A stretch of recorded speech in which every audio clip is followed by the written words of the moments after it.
On va faire un potage passé à la mixette, une crème de champignons, que je fais d'habitude avec juste des champignons de Paris, comme ça, blancs. C'est excellent quand on le passe, la texture est le fun et puis le goût est vraiment bien agréable. J'ai été surpris d'utiliser juste des champignons de Paris, là, parce qu'on pense que c'est pas très parfumé. Mais si on enlève bien l'eau de végétation, c'est une crème à faire intéressante à faire. Pourquoi commencer par les champignons? C'est quand on enlève l'eau de végétation va se retirer, on vient corser un peu le goût du champignon, surtout dans le cas du champignon de Paris. On peut la faire juste avec des champignons de Paris, mais c'est le fun, là. On peut ajouter toutes sortes d'autres champignons. Alors là, dans ce cas-ci, j'ai utilisé du shiitake.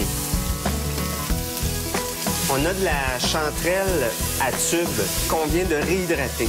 Alors, l'eau qu'on a utilisée pour réhydrater la chanterelle à tube, allez surtout pas jeter ça, là. C'est une eau qui a beaucoup de saveur là-dedans, là. Donc, les champignons sont en cuisson. Pendant la cuisson, on commence à tailler les poireaux. Dans la recette, j'utilise 2 poireaux. Alors, j'en prends un au complet et puis je prends le blanc, la portion blanche du deuxième poireau. Vous pourriez prendre les 2 poireaux aussi, là, mais avec la quantité de champignons que j'ai aujourd'hui, on a pour à peu près 4 à 6 personnes, alors 1 poireau et demi. Je le taille finement. C'est ciselé finement parce que vous allez avoir plus de facilité. Le poireau, avec la cuisson, va s'attendrir et puis on va avoir plus de facilité à passer un petit coup de girafe, là. Moi, j'appelle ça une girafe, là.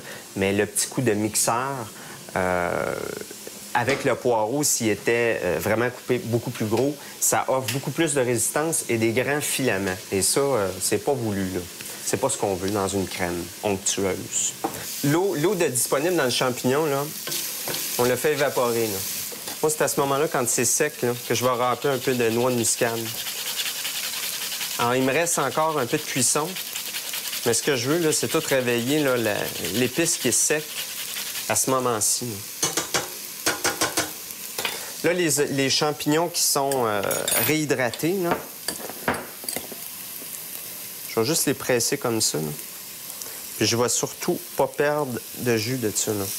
Alors là, je vais ajouter les chanterelles à tube. Hey, c'est beau, hein?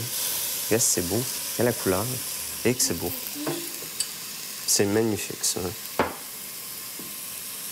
Quand notre poireau va être bien sué, on va avoir une texture là, intéressante du poireau.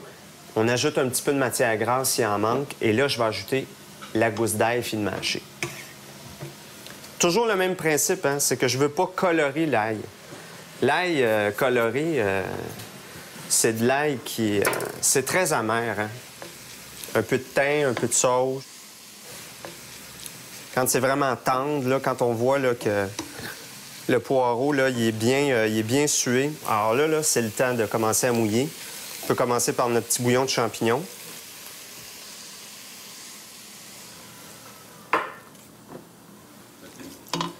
Puis là, je vais ajouter environ 1 litre de bouillon de bœuf.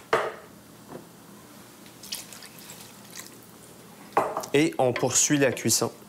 20 minutes de cuisson, à peu près, quand vos poireaux offrent plus de résistance. Là, on est prêt à passer. Donc, on va la passer à la mixette. Faites attention, là. Vous pouvez faire ça comme ça, là.